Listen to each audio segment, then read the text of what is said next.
ধীরে ধীরে পর্দা চিরে নবী আসেন তাই রে, নবী আসেন তাই। ধীরে ধীরে পর্দা চিরে নবী আসেন তাই রে, নবী আসেন তাই। কে বা আসিলেন আজকে এ ধরায়, আজকে এ ধরায়। কাবা ঘরের বুত উল্টে আছাড় খায়, উল্টে আপাস খায়। থর থরে থর থরে মুখের ভরে মূর্তিয়া ছাড় খাই রে। কাবা ঘর মা আমেনার দিকে ঝুঁকে ঝুঁকে যায়। और मायन नामे और 500 টাকা বাকি। সুবহানাল্লাহ, নারায়ে তাকবীর, নারায়ে রিসালাত। চাচি না বোন হলো যা হোক, 500 টাকা বিবি জান তার মায়ের নামে, 100 টাকা নগদ, 500 টাকা বাকি। সুবহানাল্লাহ, সুবহানাল্লাহ। আমার বিশ্ব নবীর আম্মার মিতেন আমার নানি জান, মা বলছে আমার নাম আমেনা, মা বাবার নামে 500 টাকা করেছে দান নগদ। আল্লাহ যে উদ্দেশ্যে যে নিয়তে করেছে দান তার মনে আশা পূরণ করো তুমি পাক। সুবহান আমিন সুম্মা আমিন। একটু মহব্বতে বলেন, জোরে বলেন সুবহানাল্লাহ, সুবহানাল্লাহ।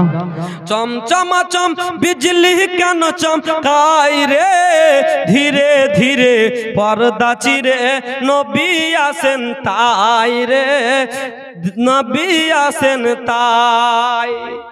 বেরাদার শেষ ছন্দে কবি বলছেন, আমেনা মায়ের খুশির সীমা নাই, খুশির সীমা নাই। দয়াল নবীজি দুনিয়ায় এলেন তাই, দুনিয়ায় এলেন তাই। মা আমেনার ঘরে, মা আমেনার ঘরে অন্ধকারে নূরি কিরণ যাই রে। সুবহানাল্লাহ, সুবহানাল্লাহ। বলেন, মা আমেনার ঘরে অন্ধকারে নূরি কিরণ যাই রে। কাবা ঘর মা আমেনার দিকে ঝুঁকে ঝুঁকে যাই রে, ঝুঁকে ঝুঁকে যাই। কাবা ঘর মা আমেনার দিকে ঝুঁকে ঝুঁকে যায়। চমচমাচম বিজলি কেন চমকাই রে, চমকাই রে। ধীরে ধীরে পর্দা চিরে নবী আসেন তাই রে, নবী আসেন তাই। ধীরে ধীরে পর্দা চিরে নবী আসেন তাই। একটু মহাব্বতে হবে না ভাই? সুবহানাল্লাহ। আর একটু জোরে করে বলে দেন না সুবহানাল্লাহ, সুবহানাল্লাহ। বেরাদার আমার নবীর আম্মা জান মা আমেনা বলতেছে, এই নূরে ঝলকে নূরের জ্যোতিতে আমি আমেনা মুলকে শাম পর্যন্ত একবারে পরিষ্কার দেখতে পেয়ে গেলাম। মা আমেনা বলে, যেই দিন আমার সন্তান দুনিয়াতে এসেছে, যেই দিন আমার বিশ্ব নবী, আমার বেটা নবী, আমার মোহাম্মদ বেটা যেই দিন দুনিয়ার বুকে এসেছে, সেই দিন মক্কা শহরে, মক্কা নগরে যতগুলো ছেলে মেয়ে, যতগুলো বাচ্চা জন্ম নিয়েছে, সমস্ত বাচ্চাগুলো ছেলে সন্তান জন্ম নিয়েছে। সুবহানাল্লাহ। জোরে বলেন সুবহানাল্লাহ। বলছেন সেই দিন মক্কা শহরে যত বাচ্চা জন্ম হয়েছে, সমস্ত বাচ্চাগুলো ছেলে সন্তান ছিল, একটাও মেয়ে ছিল না। জোরে বলে মহাবতে বেরাদার। এবার লম্বা ঘটনা, আব্দুল মুত্তালিব যেন নিজের পোতাকে নেওয়ার জন্য আসে, এইদিকে যেন বেরাদার আবু লাহাবের একটি বাঁদী ছিল, যার নাম ছিল উম্মে বেরাদার, যার নাম ছিল সাইবা। এ বেরাদার সুয়াইবা, এ সুয়াইবা যেন বেরাদার মা আমেনার যেন বাড়িকে দেখে, ফারিস্তাগণ এসে যেন বেরাদার, ফারিস্তারা নূরের তৈরি, এই ফারিস্তাদের ঝলকে যেন মা আমেনার যেন বাড়িটা ঝলক চকমক করে, যেন ঝলকে গিয়েছে, আলোয় আলোকিত হয়ে গেছে। এবার যেন সুয়াইবা দৌড়তে দৌড়তে গিয়ে দেখে মা আমেনার বাড়িতে, আমেনার কোলে যেন একটি নূরের সন্তান, একটি যেন অতি সুন্দর ছেলে মা আমেনার কোলে দলে। সুবহানাল্লাহ। সুয়াইবা বলে আমি খুশি ধরে থাকতে পারলাম না, কারণ আমি চাঁদের দিকে একবার দেখি আর ওই বাচ্চাটার দিকে একবার দেখি, একবার চাঁদের দিকে দেখি, একবার বাচ্চাটার দিকে দেখি, চাঁদের গতরে দাগ পাবে, এই বাচ্চার শরীরে একটা দাগ পাওয়া যাবে না। সুয়াইবা বলে খুশি ধরে না থেকে আমি দৌড়তে লেগেছি, দৌড়তে দৌড়তে গিয়ে আমার বাচ্চা আমি আবু লাহাবের দরজায় ঠক ঠক করে আওয়াজ দিতে লেগেছে। সুয়াইবা আওয়াজ দিতেছে, আবু লাহাব বেরাদার 9টা 10টা না হলে তার সকাল হতো না। আর সেই দিন বেরাদার সুয়াইবা যেন দরজাতে আওয়াজ দেয়, খুলে দাও দরজাখানা, খুলে দাও। আবু লাহাব উঠে দাঁড়িয়ে গিয়েছে, এই কে আমার এত সুন্দর ঘুমকে, দেখবেন সকাল বেলায় ঘুমটা একটু বেশি ভালো আসে, আমার এত সুন্দর ঘুমকে ভাঙালে বলো, বলো বলো কে আমার এত সুন্দর ঘুম ভাঙালে, তুমি যেই হও না কেন আমি আবু লাহাব এই তারওয়াল দিয়ে তোমার গর্দান কেটে দেব, তোমাকে রিহাই দেব না। সুয়াইবা বলে হুজুর একটুখানি দরজা খুলে দেন, আমাকে মেরে দিবেন, আমার আফসোস হবে না। বলে কে আছো বলো, দরজাখানা খুলে দেখেন নিজের গোলাম রয়েছে, নিজের বাদী রয়েছে। বলে বলো বলো তুমি কেন আমার দরজার মধ্যে রয়েছো, কেন দরজার পাশে দাঁড়িয়ে আছো, কি ব্যাপারটা কি, তুমি এত সকাল সকাল কেন আমার ঘুমটা ভাঙিয়ে দিলে, তোমাকে আমি রেহাই দেব না, তোমাকে আমি আজকে মেরে দেব, কেটে দেব। বলছে আমাকে মেরে দিবেন, আমাকে কেটে দিবেন, আমার কোনো আফসোস নাই, আমার কোনো অসুবিধা নাই, মেরে দিবেন মেরে দেন। তবে আজ এই কথাটা বলতে এসেছি গো হুজুর, যেই কথাটা বলার জন্য এসেছি হয়তো আপনিও শুনে খুশি হয়ে যাবে। বলে এমন কোন কথা বলতে চাও যে মরণকে বলে ভয় করো না?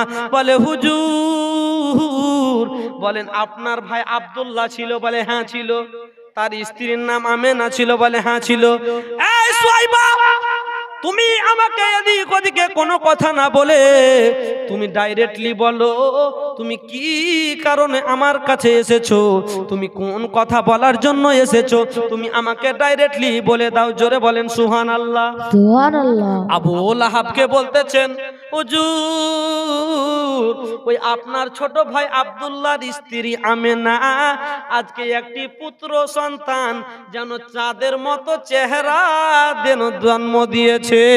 সুবহানাল্লাহ। ব্রাদার, ভাতিজার সুখ সংবাদ পেয়ে, ভাইয়ের ছেলে ভাতিজা নাকি, এখন দেখবেন কারো ভাতিজা হলে অনেক খুশি হয়, তো ভাতিজার খবর পেয়ে, এতদিন মা আমেনা একাই ছিল, ভাতিজার খবর পেয়ে যেন আবু লাহাব খুশি হয়ে গেলেন, আর মারার বাদ দিয়ে বলছেন এ যাও, এ আমার বাদি, তোমাকে আমি এই যে এটা আঙ্গুলের নাম কি ব্রাদার, কে বলতে পারবেন? শাহাদাত।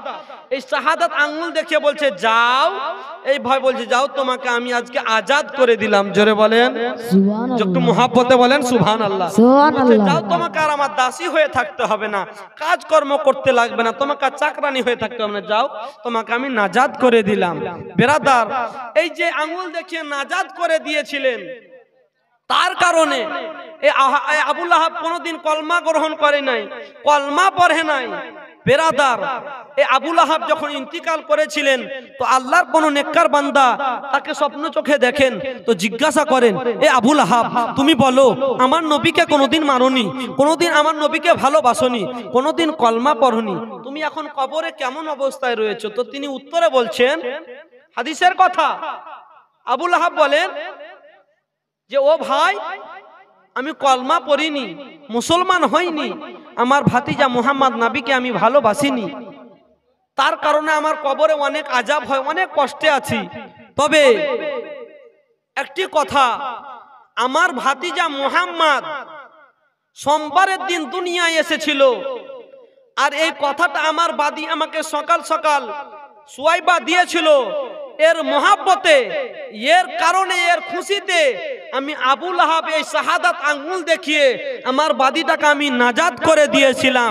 আমি যখন সপ্তাহে একদিন সোমবারের দিন আমার আঙ্গুলগুলোকে আমি মুখে ভরে চোষণ করি, চুষতে থাকি, তো একটি আঙ্গুল থেকে দুধ এবং একটি আঙ্গুল থেকে যেন আমি জান্নাতি মধু খেতে পাই। জোরে বলে সুবহানাল্লাহ, মহাব্বতে বলেন না সুবহানাল্লাহ। সুবহানাল্লাহ। এ বেরাদার, আমার বলার উদ্দেশ্য, এ আমার মা বোনেরা বলার উদ্দেশ্য, যদি এই কাফির মুশরিক এ আবু লাহাব, ইনি এমন একজন কাফির ছিলেন বেরাদার, এর উপরে এর নামে একটি সূরা অবতীর্ণ হয়েছে। সূরাটার নাম কি?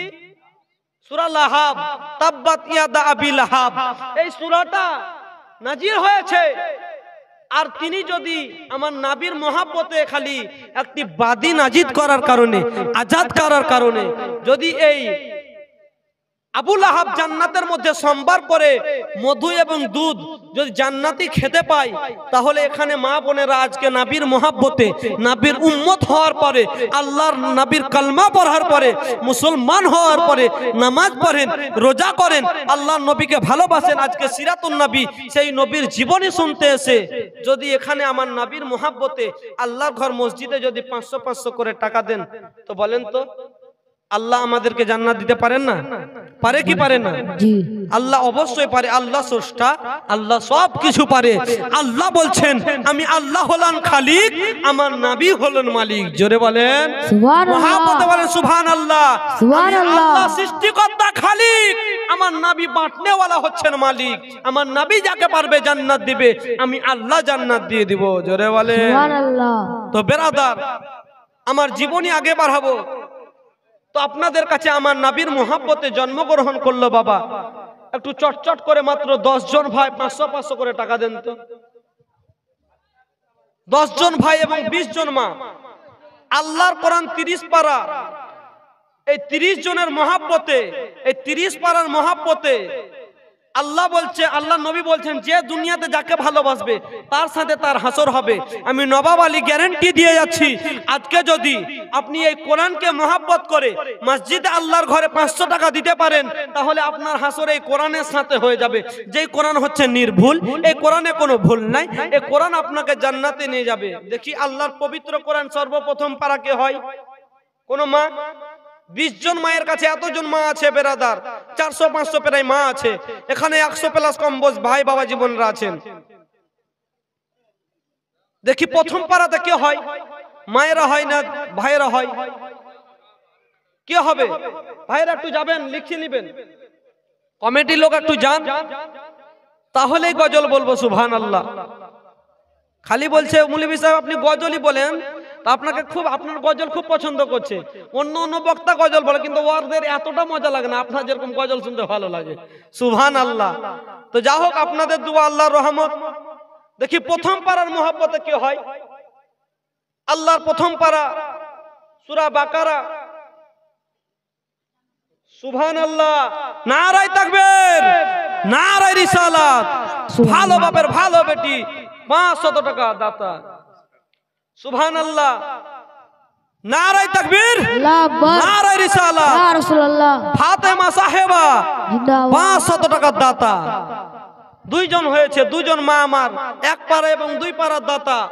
3 পারার নামে কে আছে দেখি? সুবহানাল্লাহ। হবে না আমি জানি মা, একটু চটচট করে ভাই লিখে নিয়ে আসেন। 30 জন হবে।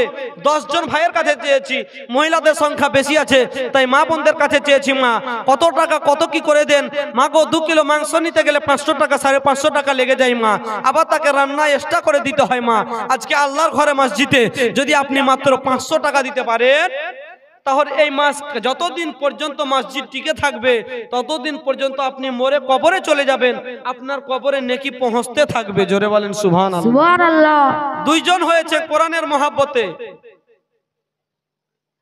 কোরআনের মধ্যে একটি অক্ষর পড়লে 10টি নেকি হয়। জোরে বলেন সুবহানাল্লাহ। মহাব্বতে বলেন সুবহানাল্লাহ। সুবহানাল্লাহ। এক পারা কোরআনে অনেকটি বাক্য আছে, অনেকটি আপনার অক্ষর রয়েছে। এতটি অক্ষর যদি কোনো মৌলভী সাহেব পড়ে, ওই মৌলভী সাহেব পড়বে যতটা নেকি পাবে আপনি ততটা পাবেন, তার বাবা মা ততটা পাবে। এ মৌলভী সাহেব যাকে শিক্ষা দেবে তে পড়বে, তে যতটি পড়বে। সুবহানাল্লাহ। ভাই তো মুসাফা করেন, বাড়ি কোথায়? রামনগর। কি করেন? বাইরে খাটেন। সুবহানাল্লাহ। আর 500 টাকা দেন না, জিদ করবো না। সুবহানাল্লাহ হবে দেখেন, আর 500 টাকা দেন। সুবহানাল্লাহ হবে দেখেন, মহাব্বতে ভাই। আরে দেন আর 500 টাকা লিখিয়ে দেন, দিয়ে দিবেন 2 দিন পর 4 দিন পর যখন মসজিদের কাজ চালু হবে দিবেন। জি ভাই ইনশাআল্লাহ। নামটা লিখে দেন। সুবহানাল্লাহ। নারায়ে তাকবীর, নারায়ে রিসালাত।